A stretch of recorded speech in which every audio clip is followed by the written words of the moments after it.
Hello friends, आज हम लोग स्टार्ट करेंगे सर्कल का पार्ट 3। ठीक है, उससे पहले देखते हैं हम लोग पैरामेट्रिक पॉइंट्स ऑफ सर्कल।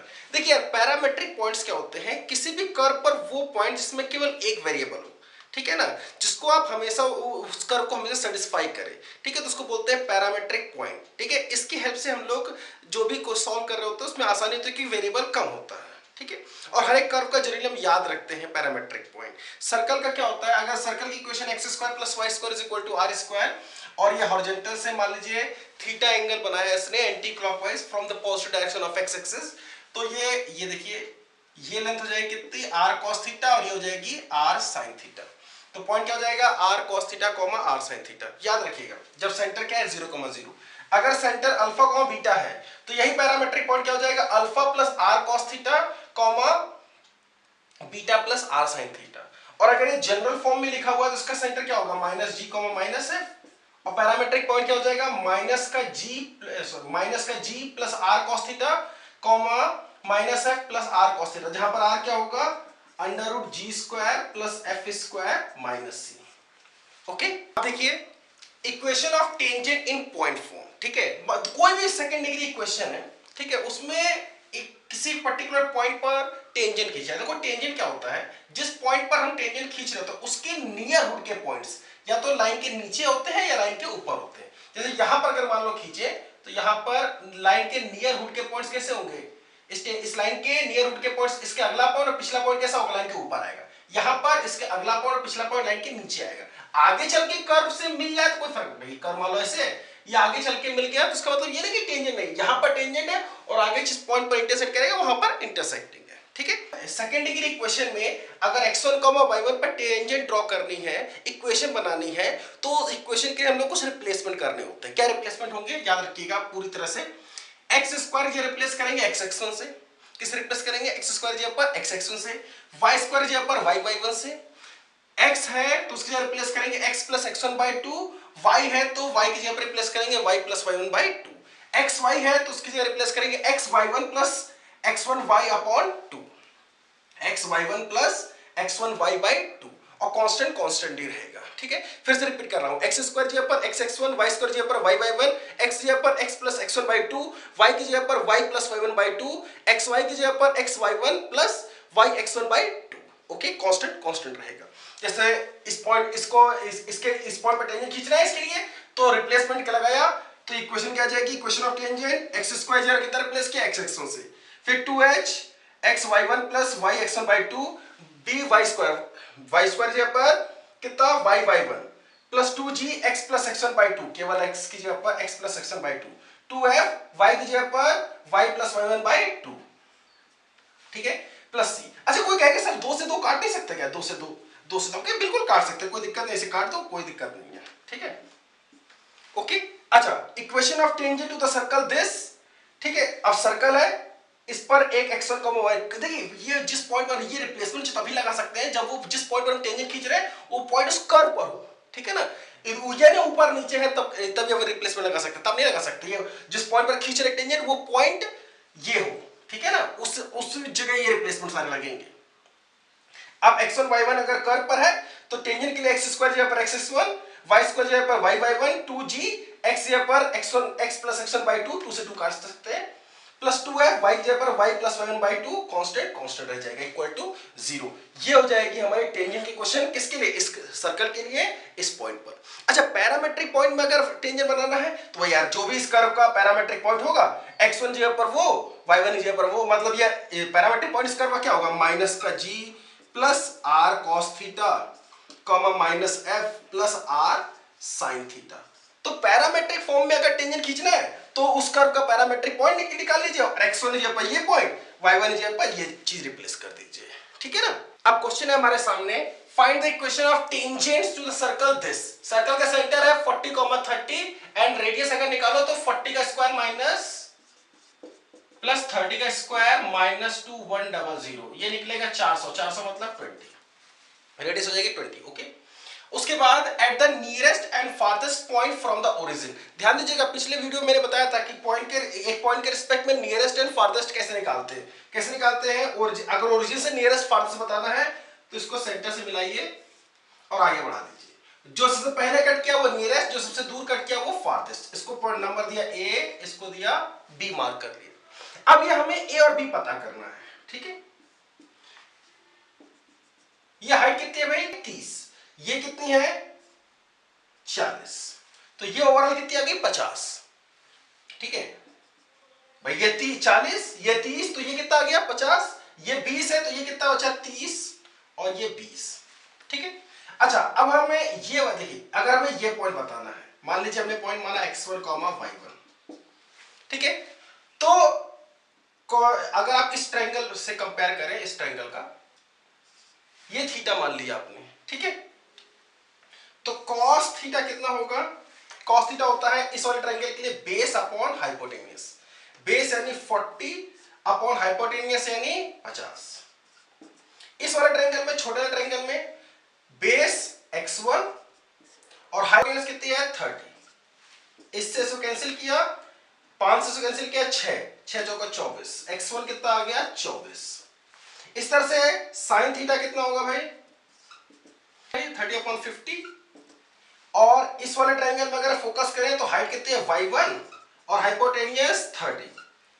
इससे ये गया 5 से कैंसिल किया 6 6 18, y1 आ गया 18। यानी ये वाला पॉइंट हमारा आ चुका है कितना 24,18। इसी तरीके से अगर हमें ये वाला पॉइंट निकालना है, इसको मैंने माना x2, y2, x2, y2, तो अभी फिर से निकाला था cos थीटा कितना था, cos थीटा कितना निकला था 40/50। अब इस वाले ट्रायंगल में देख लो, इस वाले ट्रायंगल में cos कितना होगा x2 इतना और हाइपोटेन्यूज कितना होगा 30 20 20, यानी कितना x2/30 40 50 60 70 70। इससे से कैंसिल किया, ये इधर चला गया, x2 कितना आ गया भाई 56, ठीक है। इसी तरह से sin थीटा कितना था छोटे इस वाले ट्रायंगल में 30/50 और इस वाले ट्रायंगल में कितना आ जाएगा भाई y2/70, y2/70, 0 से 0 गया, इससे से कैंसिल किया कितना हो गया भाई 6 और ये इधर क्रॉस मल्टीप्लाई होगा तो y2 कितना आ जाएगा 42, y2 इज कितना 42। यानी ये वाला पॉइंट कितना आ चुका है हमारा 56,42। अब इस पॉइंट पर टेंजेंट खींच देते हैं, टेंजेंट एट ए कितना आ जाएगा भाई x1 यानी कितना 24x प्लस y स्क्वायर जाएगा y1 18y minus 80x plus x1/2 minus 60y plus y1 यानी कितना 18/2 प्लस 2100 इक्वल टू 0।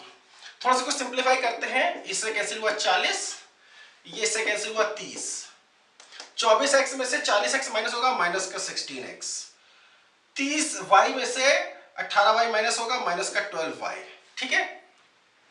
उसके बाद इसको मल्टीप्लाई किया 0 4 4 16 6 से लगा 1 4 2 8 1 9, इसको माइनस किया 0 8 3 24 की 4 से लगा 2 3 2 5 प्लस 2100 इक्वल टू 0। इस पूरा टर्म्स को उठा के इधर ले गए, कितना हो गया ये 16x प्लस 12y और ये कितना हो जाएगा भाई माइनस का 600 इक्वल टू 0। ये ए पर टेंजेंट आ गया। इस तरह से बी पर टेंजेंट निकालेंगे, टेंजेंट एट, तो एक्स स्क्वायर प्लेस करेंगे x1 से 56x प्लस y की जगह पर y/1 यानी 42y minus 80x plus x1/2 minus 60y की जगह पर y प्लस y1 यानी कितना 42/2 प्लस 2100 इक्वल टू 0। इसको सिंप्लीफाई कर लेंगे तो हमारे टेंजेंट की क्वेश्चन आ जाएगी। सिंप्लीफाई करें कितना आ रहा भाई 16x plus 12y minus 1400। Okay, हम लोग देखेंगे equation of tangent in slope form. तो देखिए यार, कोई एक मान लीजिए circle x square plus Y square equal to are square, line है y equal to mx plus c। तो एक बार टच कर सकता है या दो बार कट कर सकता है या नाइदर टच नॉर कट की कंडीशन में। तो पता करने के लिए मैंने ऑलरेडी बताया हुआ था कि कभी भी अगर पता करना है कि दो कर्व आपस में टच कर रहे हैं, कट कर रहे हैं, नाइदर टच नॉर कट की कंडीशन में, तो एक कर्व की इक्वेशन को उठा के दूसरे में रखो, ठीक है, और एक सिंगल वेरिएबल की सेकंड डिग्री इक्वेशन बताओ। देखो इसको उठा करके इसके अंदर रखा, y की जगह रख दिया कितना mx प्लस c, इसको सिंप्लीफाई किया, ये पूरी x में इक्वेशन आ गई, y नहीं है इसमें। फिर उसके बाद क्या d चेक करेंगे, अगर d 0 आया तो वो टेंजेंट होगी, मतलब टच कर रही होगी। तो d is equal to 0 is the condition of tangency, ठीक है। अगर d ग्रेटर देन 0 है मतलब दो बार कट कर रही होगी, ठीक है, या एटलीस्ट कट कर रही होगी। d लेस देन 0 हुआ तो वो नाइदर टच नॉर कट की कंडीशन में होंगे। तो देखिए मैंने इसकी इक्वेशन उठा के इसमें रखी, सिंप्लीफाई किया, ये इक्वेशन आ गया, इसका d चेक किया, d is equal to b square यानी 2m into c का स्क्वायर यानी 4m square c square minus 4a is this and c is this. Simplify किया, इससे ये कट गया, माइनस कॉमन ले लिया, इन दोनों में से r कॉमन, इतना हो गया, फैक्टराइज किया, ये माइनस में इसलिए वेविकर नीचे से आएगा, ये दो रूट हो गए उसके, नीचे से बनाया, ऊपर प्लस नीचे माइनस, ठीक है। d इक्वल टू 0 मतलब यहां से c की दो वैल्यू आ जाएंगी, क्या, plus minus r under root 1 plus m square and this is the condition of tangency. यानी अगर टेंजेंट होना है इस लाइन को तो c कितना होना चाहिए, c कितना होना चाहिए, प्लस या minus r times under root 1 plus m square. यानी इक्वेशन ऑफ टेंजेंट क्या हो जाएगी, y is equal to mx plus या माइनस c जो रख दिया हमने r under root 1 plus m square, ठीक है। अगर d ग्रेटर देन 0 है मतलब इसको ग्रेटर देन 0 मतलब पॉजिटिव, पॉजिटिव कब होगा, जब c होगा माइनस का r root 1 plus m square से लगा करके r under root 1 plus m square तक, ठीक है। d लेस देन 0 कब होगा, जब c होगा कैसा, माइनस इंफिनिटी से minus r under root 1 plus m square union यहां से इंफिनिटी तक यानी r under root 1 plus m square से लगा करके इंफिनिटी तक, ठीक है। चलिए आगे बढ़ते हैं। अगर जनरल सर्कल हमें दिया जाए, ठीक है, और उस पर स्लोप फॉर्म में टेंजेंट की क्वेश्चन पूछी जाए, स्लोप फॉर्म में टेंजेंट की क्वेश्चन मान लीजिए आपसे पूछी जाती है, तो आप कैसे करेंगे। देखिए अगर सेंटर 0,0 था तो स्लोप फॉर्म में इसकी टेंजेंट की क्वेश्चन क्या थी, y is equal to mx plus या minus r under root 1 plus m square. अब देखिए इस सर्कल को हम शिफ्ट कर रहे हैं जिसका सेंटर हो गया है माइनस g माइनस f, ठीक है। अब इसकी टेंजेंट की क्वेश्चन, तो इसकी टेंजेंट की क्वेश्चन क्या है, y minus minus plus f is equal to n times x minus minus plus g plus या माइनस, देखिए y की जगह पर y plus f and g की x की जगह पर x प्लस g, ठीक है ना। Minus minus minus minus minus f कितना हो गया, प्लस। शिफ्टिंग ऑफ पॉइंट्स मैंने बेसिक कोऑर्डिनेट ज्योमेट्री पार्ट 2 में बताया था आप लोग को, ठीक है। g minus minus x minus minus g यानी कितना हो गया, प्लस। अब वही r under root 1 plus m square, r कितना होगा इसका, g square plus f square minus c, ठीक है। बात करते हैं इक्वेशन ऑफ नॉर्मल की, ठीक है। मान लीजिए इस पॉइंट पर नॉर्मल खींचना है, तो नॉर्मल क्या होता है, जिस पॉइंट पर हमें नॉर्मल खींचना है इसका मतलब क्या होता है, उस पॉइंट पर खींची गई टेंजेंट, कर्व की उस पॉइंट पर खींची गई टेंजेंट के परपेंडिकुलर लाइन उसी पॉइंट से, ये कहलाती है क्या, नॉर्मल, ठीक है। टेंजेंट पर खींची गई परपेंडिकुलर और कहां पर, वैसी पॉइंट पर जहां पर टेंजेंट ड्रॉ हुई है, ठीक है, वही कहलाती है क्या, नॉर्मल। सर्कल के केस में, सर्कल के केस में सारे नॉर्मल्स पास करते हैं उसके सेंटर से, ठीक है, क्योंकि आप ध्यान दो, आपने पढ़ा भी होगा सेंटर से अगर पॉइंट ऑफ कांटेक्ट, टेंजेंट के पॉइंट ऑफ कांटेक्ट को अगर मिलाए तो वो परपेंडिकुलर होता है, ठीक है। परपेंडिकुलर होता है मतलब नॉर्मल होता है। तो कभी भी आपको नॉर्मल की इक्वेशन किसी पॉइंट पर बोला जाए सर्कल की, तो आप उसका और सेंटर से मिलाने वाली लाइन की इक्वेशन बता दीजिए। मतलब इक्वेशन क्या हो जाएगी, y minus Y one is equal to minus F minus Y one upon minus G minus x1 into X minus x1, इन दोनों से पॉइंट से पास करने वाले उस वो पॉइंट और सेंटर से पास करने वाली लाइन ही क्या हो जाएगी, हमारी नॉर्मल। अब बात करते हैं हम लोग number of common tangent and common normal between two circles, ठीक है। दो सर्कल के डिफरेंट डिफरेंट पोजीशनिंग के हिसाब से नंबर ऑफ कॉमन टेंजेंट और कॉमन नॉर्मल की बात करेंगे। पहले बात करते हैं नंबर ऑफ कॉमन टेंजेंट्स की। देखिए दो सर्कल अगर एक्सटर्नली है एक दूसरे से, नाइदर टच नॉर कट की कंडीशन में, तो दो टेंजेंट तो ये हो गए, ठीक है। और दो टेंजेंट कैसे हो जाएंगे, ये एक टेंजेंट और एक ये टेंजेंट, यानी कितने हो गए, 1 2 3 और 4, ये 4 टेंजेंट हो गए, यानी नंबर ऑफ कॉमन टेंजेंट कितने हो जाएंगे, यहां पर 4। यहां पर देखिए एक तो टेंजेंट होगा दोनों के, अगर दोनों एक दूसरे को एक्सटर्नली टच कर रहे हैं तब एक टेंजेंट होगा ये बाहर, ये पॉइंट ऑफ कांटेक्ट पर, और दो टेंजेंट होंगे ये बाहर की तरफ से, 1 2 3, तो नंबर ऑफ कॉमन टेंजेंट कितने हो गए इस जगह पर 3।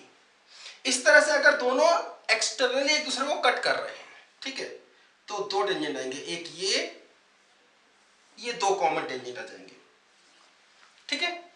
अगर दोनों इंटरनली एक दूसरे को टच कर रहे हैं, एक सर्कल दूसरे के अंदर है लेकिन टच कर रहा है, तो यहां पर एक कॉमन टेंजेंट बनेगी, ठीक है, एक जो दोनों के टेंजेंट होगी। यहां पर नंबर ऑफ कॉमन टेंजेंट कितने होंगे 0, यहां पर 1 और वहां पर 0, ठीक है। देखो मैं आपको बताऊं, इसमें नंबर ऑफ कॉमन टेंजेंट तो हम लोग देख ही रहे हैं, लेकिन कॉमन टेंजेंट्स में दो तरह के टेंजेंट होते हैं, एक होता है डायरेक्ट कॉमन टेंजेंट और एक होता है ट्रांसवर्स कॉमन टेंजेंट, ठीक है।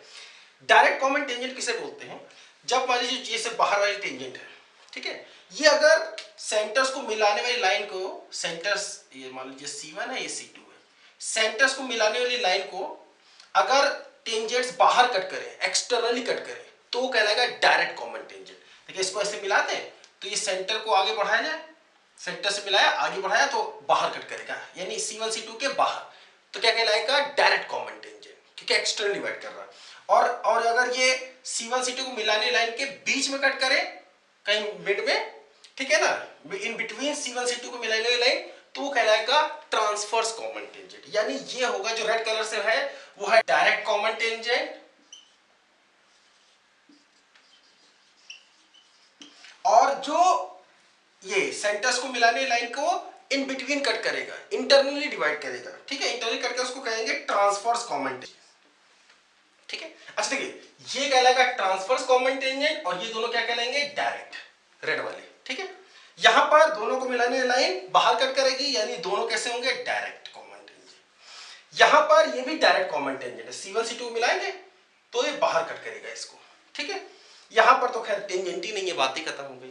अब मैं इसकी डायरेक्ट कॉमन टेंजेंट की लेंथ और ट्रांसवर्स कॉमन टेंजेंट की लेंथ अभी इसके बाद जस्ट बताता हूं, ठीक है।